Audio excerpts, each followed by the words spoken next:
What's up, Lego fans? This is Sulrik in the house with Sultan in the background, something that adults and kids probably like. So this is a re-edit of a previous video. I'm going to talk a little bit more of why this is the way it is.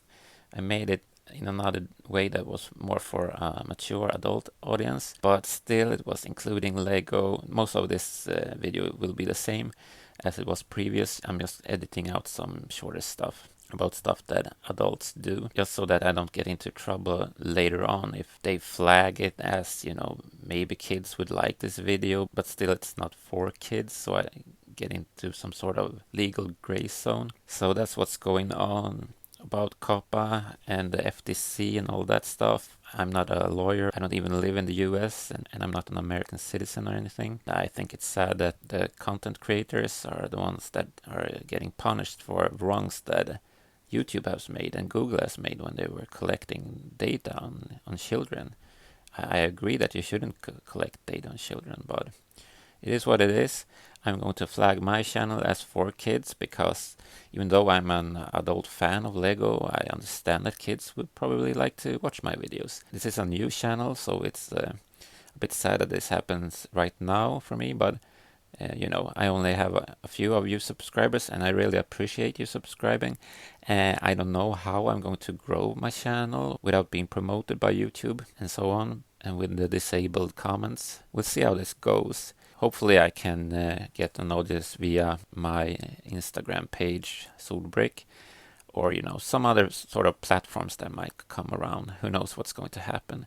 There are other countries in the world that has other laws than the US. Comixology for the iPad and the iPhone, they don't want to pay Apple the 30% fee they have to pay on every sell they make of comics there. So instead they have a separate web page outside of the app where you actually do the purchase of the comic book and then you read the comic in the app. So maybe some sort of solution where you just work around the system.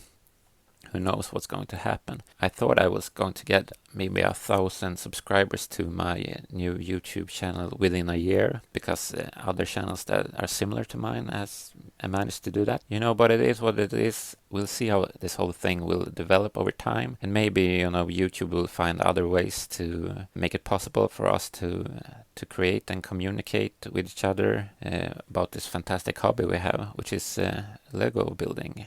With that said, let's get back to this re-edit of the video. I'm looking at this area of Sultan. The art supply store and the art coffee shop is a bit in the way of the seaside view, so that needs to be addressed.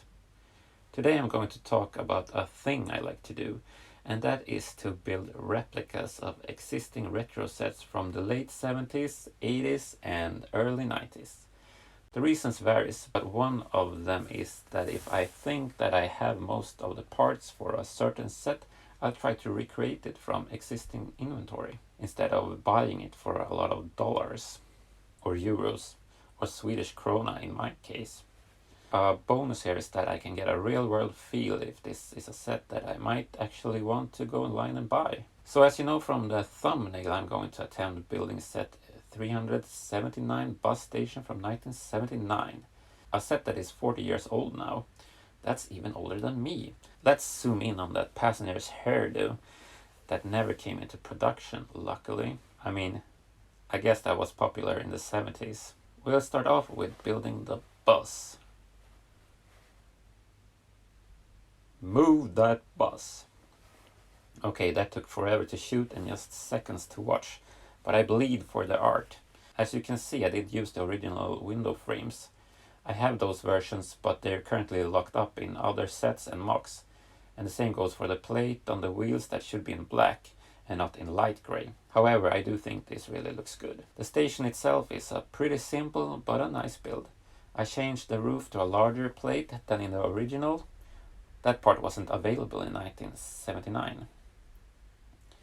The stickers are replica stickers I bought online. I think I bought it from a website that had Lego in the domain name, while not being an official Lego business. And then that site just kind of disappeared. I wonder what happened. Lawyers! Let's make some smaller adjustments to the set. This bench is a bit too narrow. I have to sit a bit funny, so let's replace it with a newer style bench. I don't have the correct bus stop sign, but I have this modern one, so let's use that. Just like in the real world, buildings last many decades, but signs and such are replaced over time. And let's place a bike rack with a totally correct map of my city here next to the timetable. In some cities you can get a free newspaper at bus stations, so let's place a small newsstand here in the corner. Rest in peace, Metro Stockholm. I've updated the technology in the ticket office to a high-tech computer from the 80s, and I gave the clerk a swivel chair for better ergonomics. Here she is. I used a more modern sloppy design for her uniform, because when I worked as a train attendant we had really poorly designed uniforms. Turn everything around again, and here are two minifigs that are classic looking. I could make them into the original figs for this set, but I think these works this way. And the bus driver also sports a sloppy looking uniform. And as we say in Swedish, en busschaufför är en man med glatt humör, meaning that a bus driver is a man with a happy mood, and this bus driver looks super glad. Now let's place the passengers in the bus. Man, I wish this roof was on hinges. You know I love them hinges. Alright, I rather like this. It looks better than I could imagine. The stickers really elevates this set from something very basic into something really nice. I like the timetable, the bus station sign, and the clock. Yeah, I like all the stickers, even the one for the front of the bus. Life is like a box of Lego from my mother. You never know what you're gonna get. Let's go into the Lego room and prepare the site for this bus station.